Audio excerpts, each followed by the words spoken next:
ating lalakbayin mga kabaro mula Malolos patungong Doña Remedios Trinidad. Napapaligiran ng mga puno, ilog at bundok ang palikulikong daanan na nahahawig sa Baguio. Malamig na hangin ang sasalubong sa atin pagdating sa tanyag na Angat River. Ito ang nagsisilbing paliguan ng mga magigiliw na bata at labahan ng mga may bahay. Tirik man ang araw, malamig naman ang tubig na nanggagaling dito na sinasabayan pa ng mabilis na pag-agos.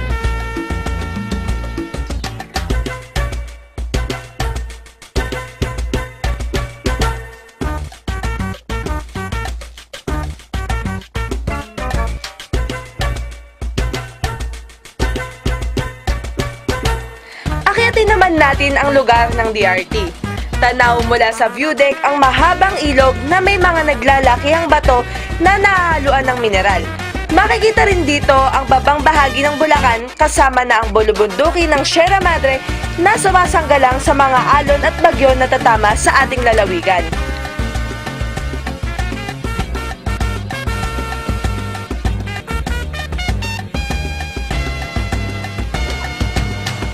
Bisitahin natin mga kabaro ang munisipyo ng Doña Remedios Trinidad. Magiliw tayong pinaunlakan ng panayam ng acting mayor na si Ginoong J.V. Manalo. Hindi natin kasi tinawag na-create ito noong September 30, 1977. Na-create ito sa pangunguna ng ating dating Pangulong Ferdinand E. Marcos. Ipinangalan niya ito sa kanyang nanay ni Imelda Marcos, si Doña Remedios Trinidad. Pinangalan doon sa nanay ng ating ulaginan. Itong kabuuan nito, bumuha ito sa ilang bayan, sa bayan ng Sagaray, bayan ng Angat, bayan ng San Rafael, San Ildefonso, San Miguel. Doon kumuha ito ng mga parte-parteng lupa para mabuting bayan itong Doña Remedios Trinidad na bumuo ng 93,000 hectares. Kaya one-third ng Bulacan halos pag-aari ng DRT. At nang aming tanungin si Mayor na kung ano ang maipagmamalaki ng DRT, Ang mga fruits na yan, ang mga fruits na yan, ang ating mga gawing dalbang na yan, para mga pinya, kape.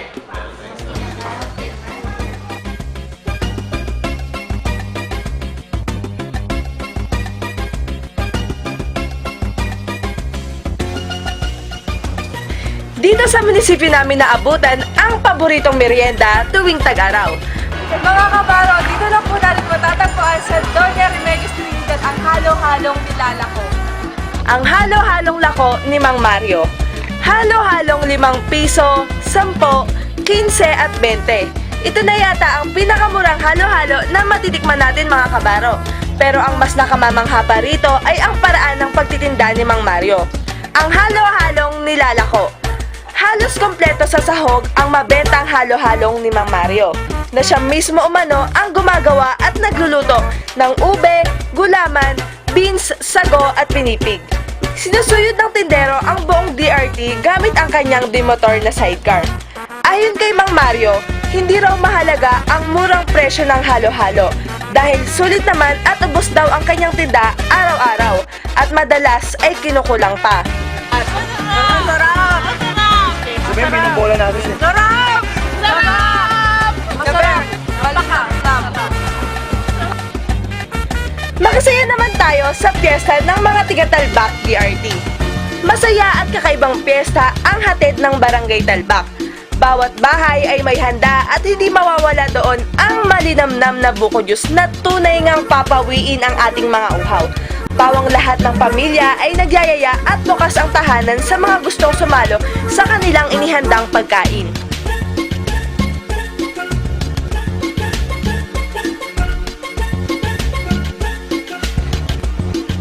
Tara na mga kabaro at babain natin ang ipinagmamalaking destinasyon ng bayan. Sa paanan ng isang bundok sa DRT ay matatagpuan ang mga ilog na maikukumpara sa Palawan. Iba't ibang kulay at hugis ng bato ang aakit sa ating paningin habang tinatahak ang malalim na bahagi ng ilog. Sa kabila ng mahirap na pagtawid dito ay hindi makakaila ang kagandahang taglay ng malinaw na tubig. Paslit, dalagat binata, matatanda, pati na rin ang mga turista ay suki ng ilog. Talaga nga namang babalik-balikan natin ito.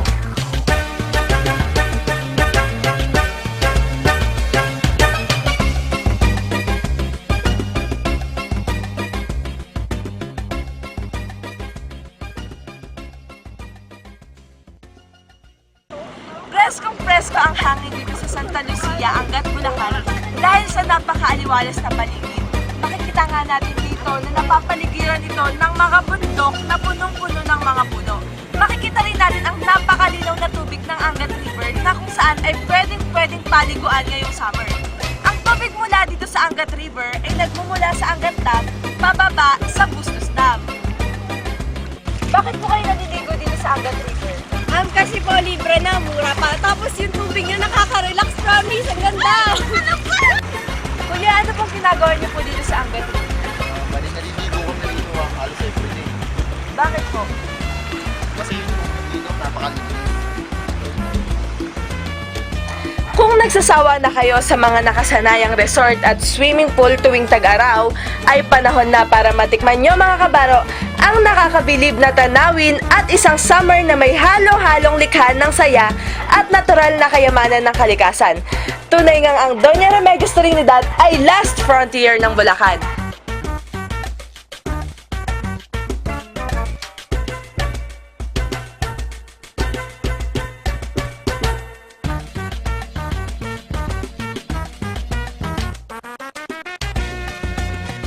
Ito po makikita po natin ngayon ang halo-halong ilalang at ayun. Halong ilalang at ayun. Ilalang at ayun.